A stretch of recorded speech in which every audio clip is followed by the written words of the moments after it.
Good afternoon, Year 5. Good afternoon, Miss Curtis. Now, you know that we've been learning a lot in school about how to protect our planet and live sustainable lives. And today it's my very great privilege to be able to introduce two special guests to Nicholas Hawksmoor. Hi boys and girls. Coming here to talk to you about something which is so important to all of us is one of the fastest people on the planet, Sebastian Vettel. Hello, girls and boys, thank you very much. We have the Grand Prix coming up, but I think we have a different subject to talk about today. We're going to talk to you about how important the environment is. And Sebastian, this is something that's very close to your heart, about getting, particularly people this age, to understand that they really are the future. Well, I think close to my heart, but I think it should be close to all of our hearts, and it is something that affects all of us. It's the planet we live on and we share together. And looking back, we know what we've done maybe not so well, and going forwards, we know what we can do better. This week at Silverstone, there's going to be 140,000 people, which is difficult even to imagine. Now, can you imagine, though, if they all brought a plastic bottle? That's going to be really bad. So it's little things, isn't it, that can make a difference? Yeah, that's right. We have a partner in our team, BWT, is an Austrian company, and they have a very clever solution. So instead of having the necessity to carry a plastic bottle to wherever you go and you would like to have a drink, you just fill up your own bottle. And fighting, single-use plastics, they came up with a machine basically that you connect to the tap, and it gives you very nice drinking water. Is there a level of guilt when promoting sustainability while using non-renewable sources?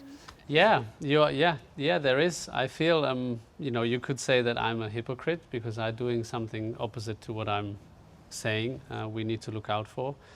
But I think we will not change people's opinion by forbidding something. So forbidding me to drive the car, I think will not have the effect that we like. So I think it's up to us to find solutions that we can still keep on doing these things. Is there any changes within your home that makes your carbon footprint smaller?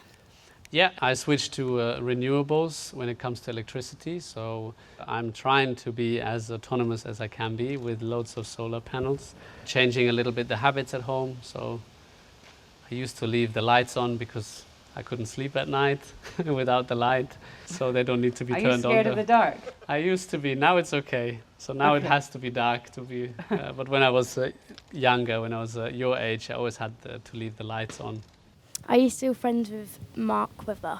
I always was fine with Mark, but there was a time where we had a little bit of a fight on the track. I'm even grateful for that, fight that we had, because I was so stubborn. I had my opinion. He was so stubborn, had his opinion. But then we talked about it and we got together, and I think we cleared it. So it's a good example of, sometimes you have really the opposite opinion of somebody else, but you really just need to talk about it with her or him, and I think you will end up getting a lot closer. If there was one unsustainable thing you could fix in Formula One racing, what would it be? Well, I think the easiest one to fix would be the calendar. Now we are traveling from one place in the world to the completely other side and back, and we're traveling back and forth. I think that's something we could very, very easily change without changing anything, just having a little bit of a different calendar. I think you must have a very sore arm, because your arm has been up since the very start. So I'm pleased you have the microphone. Who did you idolize when you were a child?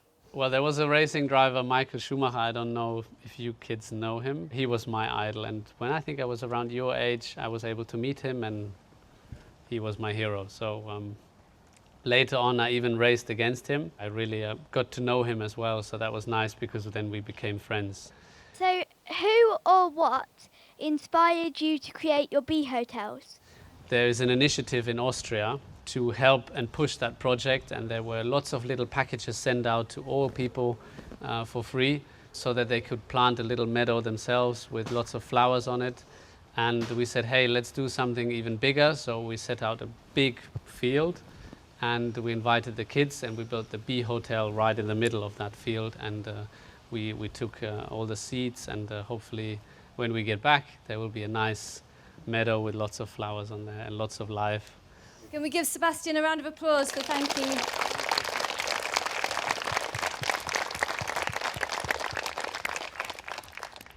It's not just you, Aston Martin, either.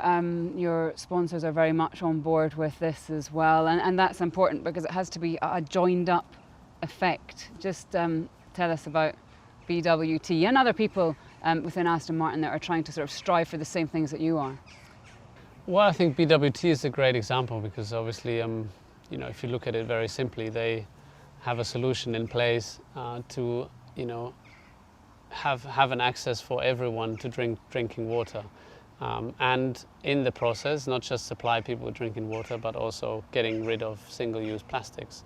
So that itself I think is a great idea, technology, and it needs to be spread. So if we can help spreading that message. I obviously adopted my helmet this year to have a different color scheme and shine in the colors of BWT with pink and magenta. So if it helps to spread the message and to people to, just pick up less single-use plastic bottles in the future, it can only help. So I believe every little bit makes a difference, and every bottle that we say no to will make a change.